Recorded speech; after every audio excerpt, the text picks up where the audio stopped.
Behold, in the beginning there was everything, just as there is now. The giant slap of a thunderclap, and bang, it's raining talking snakes. A greater light to rule the day, a lesser light to rule the night. Swarming water and restless air. A man goes down on 2 knees.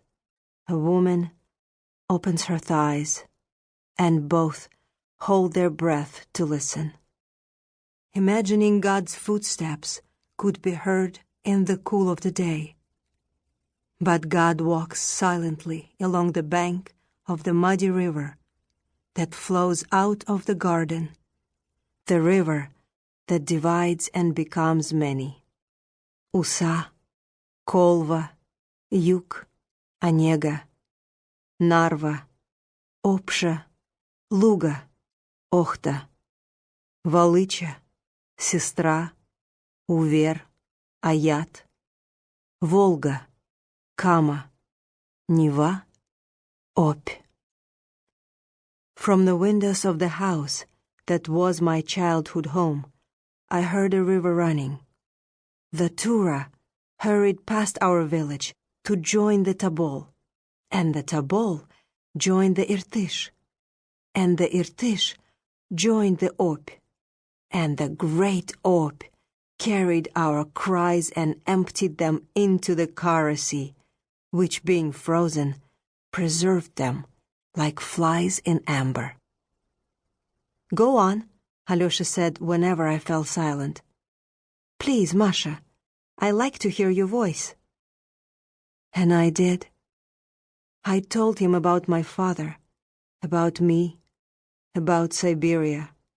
I told him stories my father told us when we were children.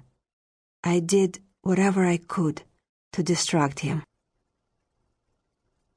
The day they pulled father's body out from under the ice, the first day of the new year, 1917, my sister Varya and I became wards of Tsar Nikolay Alexandrovich Romanov and were moved under imperial guard from the apartment at 64 Gorokhovaya Street to the Alexander Palace in Tsarskoye Selo, the royal family's private village outside the capital.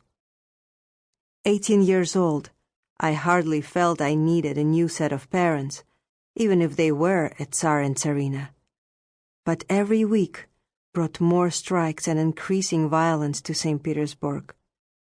Revolution, anarchy, martial law, we didn't know what to dread, only that we were accelerating, hurtling towards it, whatever it was. And as the Tsar's officers pointed out, having summoned Varya and me from our beds before dawn, banging at the door with the butts of their rifles, anyone with a name as inflammatory as Rasputin would be an idiot to try to leave St. Petersburg unaided and without protection. As long as the Romanovs remained in power, they represented our only possibility of escaping Russia before it was too late to get out. But first, my father. For without Grigory Yefimovich Rasputin, the end of the Romanovs is no different from that of the Habsburgs or the Ottomans or any other of the great dynasties that collapsed at the beginning of the century. Word traveled quickly, more quickly than it would had any other man's body been dragged from the river.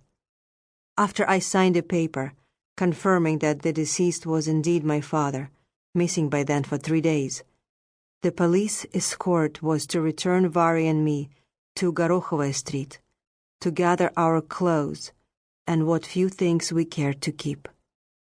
But before we could climb back into the sledge, it was surrounded by a mob. A crowd of people had come running to where we'd stood minutes before, on the frozen river. They came from their homes with bowls and jugs and cast iron kettles, anything that could hold water.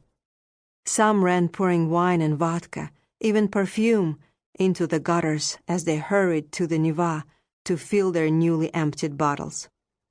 I saw a samovar so big it required 3 men to carry it, and I saw an old woman lugging a chamber pot. Now, that would have made Father laugh until he hooted and howled and dried his eyes with the heels of his hands.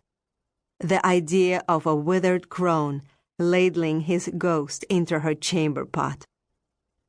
The crowd surged onto the river like a wave and swept all the officials away from the hole in the ice, the one out of which the police had dragged my father, beaten and bloodied, his right hand raised as if making the sign of the cross. People thronged the hole.